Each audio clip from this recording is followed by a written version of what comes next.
Perry Pencil. Hello everyone and welcome back to Perry Pencil. Yet another episode. This episode is going to be the yang to the yin, if you will. This is going to be another Masters of the Universe drawing. We're going to be doing Skeletor today. Anyways, popular villains, one of the most popular villains during the 80s, of course. So let's go ahead and get started. Skeletor is pretty simplistic. He is pretty much a skeletal drawing. So let's get started.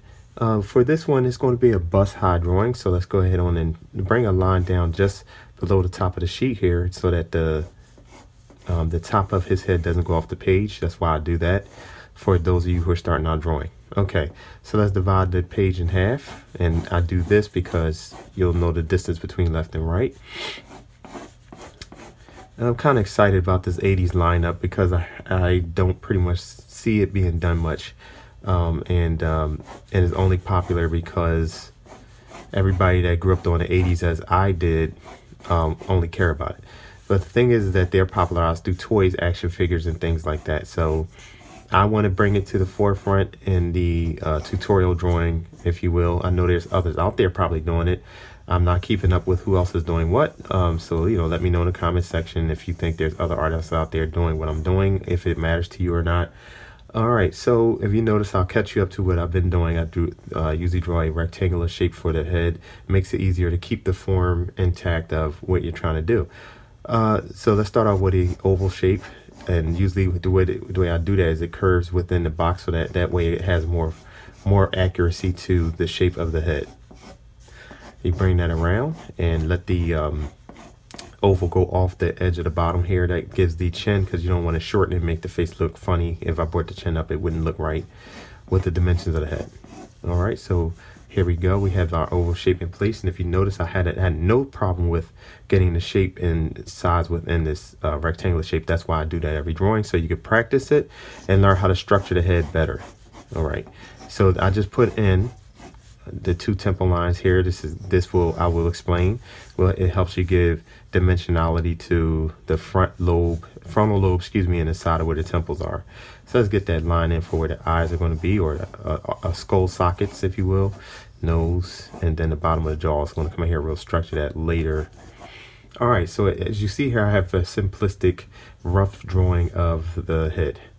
Now, just to go ahead on and drop this in, when it comes to the shoulders, each one I usually do a coat hanger kind of look. Why? Because it keeps things in your mind simple. I don't want to complicate anything and frustrate anyone on this channel.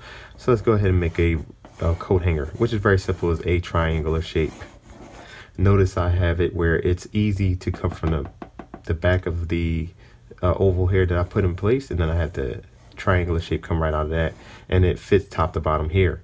And we'll of course divide that in half, and then you have where the shoulder will break off and the chest will come into play here, and then the shoulders of course will come off the page. Now just let you know, the Master of the Universe characters are hugely or extremely buff or muscular, if you will. They are a toy lineup where they wanted to make action figures muscular and huge, so it doesn't matter with the shoulders. You can kind of go crazy with it, and it will look okay because Master Universe figures are huge. All right, I'm gonna go ahead and get started on the details of Skeletor's face, if you will, or lack thereof. He doesn't have one, so I'm going to go ahead on it and let's deal with the skull part of it. So on the outside here, I'm going to go ahead on and deal with where the temple line is and sketch that in really dark. You can follow me and go as dark as you like, as I'm doing. And I'm concentrating on the cheekbone here because it gives you kind of a reference as to where things are in relation to everything else in the drawing. So if you notice, I have the cheekbones coming into the temple line. It's going to help us structure that a little better and bring that all the way in. And what you want to do is kind of box around, like round shape, like this. And then what we'll do is just kind of put a line like here, right here, excuse me. And you'll see where I'm going in just a second, because it's very easy to follow. And then the top of the skull here, we don't need to do anything to, because he has a cloak, and it'll be covering some of the front of his skull. Now, for the bottom part of his jaw, it's very simple. Notice I have the oval shape here, but because it's skeletal and it's kind of like an action hero toy line, we're going to bring that jaw down to the bottom and bring it around like this. and do the same thing on this side or on the left side. I'm going dark so that you don't see the other lines that I've already sketched in previously, and then bring the chin around and close it. All right, so we're going based on the animated series He-Man and Master of the Universe. So I'll try and keep it as close as possible to the cartoon. I'm not trying to do my own thing. If I do veer off, it's not going to be too much. Now we'll have this jawline come in like this. This is all we're doing. We're not complicating this drawing at all. And bring a line, a line around like this, right? Do the same thing over here. You'll see me kind of curve. Notice I'm following the jawline shape so that it looks anatomical. Then you have your skeletal jaw shape here. All right. Now we're going to move up a little bit to the eye socket area. And because Skeletor does not have any eyes, they animated him to have somewhat of human features so we can kind of understand whether he's laughing or frowning or something like that. So you want to come in and put like a oval shape here and then measure it in the middle, if you will. You can kind of eyeball it, as I used to like to call it in drawing, eyeball it just to see how close or far apart the eyes are. Then you have the temple lines to kind of measure that to at least gauge the distance between the two. So you don't want this all the way over here to look awkward from this side. Notice I have spacing distributed easily over here, or evenly rather. All right. The hard part's already just about done, because if you think about it here, structurally the eye sockets are there. We'll go ahead and put the skeletal nose in, and it's a very simple shape. You go up and it's a triangular shape, you come down. It's like a hill or a mountain if you're thinking about it in your mind. And the animated series does not do crazy details, so we're just going to put a simple shape like this and bring it around and close it. Nothing spectacular, no comic book style, no extreme difficult drawing and stuff like that, just simple artwork, animated style. And he's frowning here, so you want to bring a brow in over, and this is what I was speaking about before, where they wanted to kind of give him a expression. So they do have a frown here that goes over the skull or the socket, and then same thing on this left side. Bring that around, and what I'll do so I don't confuse you is erase what's there, so that you don't see another line and go, well, wait a minute, it doesn't look like he's frowning at all. It looks weird. It looks like the socket is kind of overlaying with an eyebrow. It's kind of doing that, but just to help you understand the process of what we're doing here, this is what I'll do. Let's bring that up over that. And then over top of that, of course, you have some simple lines here, because in the animated feature, you want to, their expression is that they have him kind of talking and gesturing towards He-Man more than likely, and that's it. And then bring that around the other side like this. Okay, so most of the hard part is just about done. We're going to bring this side over here and do the same thing on this side. Now for the teeth are kind of weird looking, to be honest. I wouldn't have done them like this, but it's for the sake of the cartoon, so we're going to go with it. I usually like to go to the middle out, so you want to put a line here and a line there, like where I'll say an M, just to give you an idea of where I'm going with it. And move that over a little bit so it matches the center line, and bring these two down. Whenever you're doing teeth, just put that line in, drop it, and bring it to the line that we have established here. Okay, so if you follow me, they're going to they're going to go back into the skull, and notice the teeth are going to get smaller as they go to the side, like that, and then like that. Do the same thing on this side. And just for the sake of continuity, I would do the same thing on either side, just to keep your brain from going, oh, it looks weird, it doesn't look right, and kind of freaking out about it. For the bottom teeth, you want to do the same kind of process. You want to start from the middle, right, and just do the same thing, inward to the teeth on top. See here, and repeat that process, and draw it light. You know, right now I'm going light because in case I need to erase later, you don't still see the pencil marks. Try and be as neat as possible, especially if you plan on being professional later on in your career or life, and you want your artwork to look clean and look nice. So for this is done. Bring that down. Later on we'll add detail, make them look jagged, because the cartoon doesn't really care about if they're straight or not. So for the eye socket, we're just going to come in and then kind of go up on an angle here like this.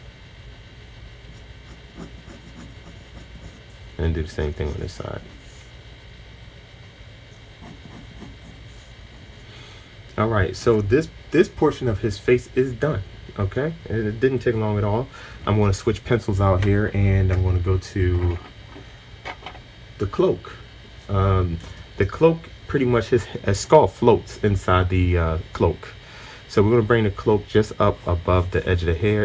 If you're following me right now, feel free to go dark because we need to establish what's going on here. So we're going to go way past the bottom of the jawline. Skeletor has no neck, and just being candid here, straightforward, not guessing about it, he has no neck. So we don't need to worry about that in this tutorial. All right, so we're going to bring the cloak around to the other side and match this side. Always try and work right to left to make sure things look even as possible. Bring this cloak around. Do not overcomplicate and overthink it, and just wrap this bad boy around the other way like this. All right, the cloak is just about done, as you can see here. All you're going to do after that is go on the outside and do a thin layer. And the way they have it illustrated for the animated series, they stop here and they have another piece that comes in like this and pretty much just goes onto his shoulder. And we're going to take the top portion from here and go up and around. Do the same thing on the left side. Try not to sketch too much. I don't want to have too many lines to erase later on. Let's see here. And then this side it wraps under. It's not as even on this side as this side, and I like that because you don't want it to look kind of like a Lego, if you will, and everything is even. You want to kind of give it a little break, so have another cloak or piece come around like this and stop at the shoulder. Now the back portion of it is that they have a portion that comes around like this. The back side of the cloak comes down, I'll say around about where the cheek is. So you're gonna come off of here, measure that up, and just kind of put a little loop there. So you can see the back portion of his cloak. All right. Now, believe it or not, this whole portion is done. We're going to move to his shoulder pads, if you will. He does have shoulder pads on. Let's go ahead and get that started. So the line is going to come here, and it's going to come under. His cloak is actually really simple, which I appreciate in terms of drawing because it gets the job done pretty quick, and it's good for animation purposes. I did animation for a while, and you do not want to have an overcomplicated character to draw with a bunch of belts and loops and buckles and stuff that drive you crazy, as I do know because I've done it. All right, let's go ahead on it. And these are two lumps here that are a part of his chest plate, and it comes around down. You're gonna bring that down and just bring it just to the bottom of the page here to kind of give you the distance between his shoulders and where his chest is. And you're going to bring this around. It's just going to be a line here, and we'll kind of draw that in a little neater, and then here.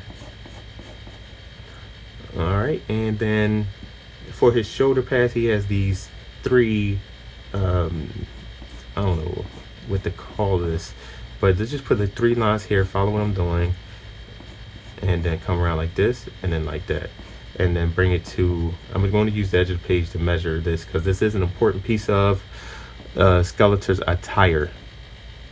That was what he's wearing.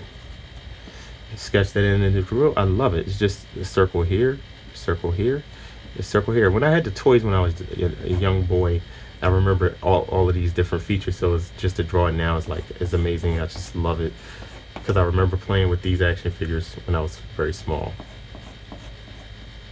And bring his shoulder in like this, and then off the page. We don't get a lot of that detail because, you know, it's going off the page. All right, so we're going to leave the centerpiece open. Come to the other side, and we're going to do the same thing. And I'm going to turn the page slightly just so that we can kind of understand what we're doing because it looks or appears to be a little weird from right to left sometimes. And it could be a challenge. So bear with me for a moment. I'm going to come straight across here and then do the same thing. We want to make that edge the measuring tool, if you will, for the three. Again, I don't have a name for what's on his shoulders. If somebody knows what these are called on Skeletor's shoulder, you can put that in the comment section for me. I would appreciate it. But I don't believe there's a name for it, but I'm just going to say shoulder pads with points on the end of them, 3 on each side. All right, and then put his shoulders in, of course. Let that go off the page. Bring his chest in here. And I like to put a little taper in there for flesh purposes. There you see his shoulders a little better, and then going off the page. All right. Now for his centerpiece, I'm gonna erase this a little bit. And he has a kind of like a crossbones here. So I'm gonna put a circle here. It's very simple, guys. Very simple. Let's put a circle here for Skeletor. And I'm raising it up a little bit for the sake of it not being cut off at the bottom. And then put another circle within that. And you want to say, well, I mean, you're drawing a donut, Perry. Yeah, put a little donut here. Then here, we're going to put like a, kind of like a little circle here. You'll see what I'm going in a minute. I'll explain it. And they're supposed to look like bones, but they, yeah, I guess they look like bones. And you kind of go like this here and then like that. And I don't really have forms for what these are called, but just go across here and try and make these as even as possible. And do the same thing over here. Skeletor's kind of got this bone, crossbone thing on his chest. And then there's two on the bottom. And these two will go off the page. They're not as significant. I'm going to put lines over here so we can have them at least kind of be the same size. And do the line here. This is how I measure. When you see me drawing lines like this and like this, it's so that it kind of at least being a little bit about the same size at the bottom as it is on the top. And the square, everything done within the square, it's like geometry. You get your shapes going on there, and it doesn't always come out perfect or even, so don't, you know, quote me on that all the time. Like, you can actually say, well, sometimes it's not always even, Perry. And that's okay, you know, because you're just going for the sketching purpose of it and at least getting it to look a likeness. Now, up to this point, guys, if you've stayed along with me and hung out with me up to this point in this tutorial, I appreciate it. Skeletor is done, and this is the sketching drawing part. Let me know if you like this or don't like this video for whatever reason. Put in the comment section, and if you learned a lot from it. And don't forget to subscribe. And at this point, as I always say at at the end of all of my videos, I'm going to clean it up, make it look nice and neat. And until next time, take care.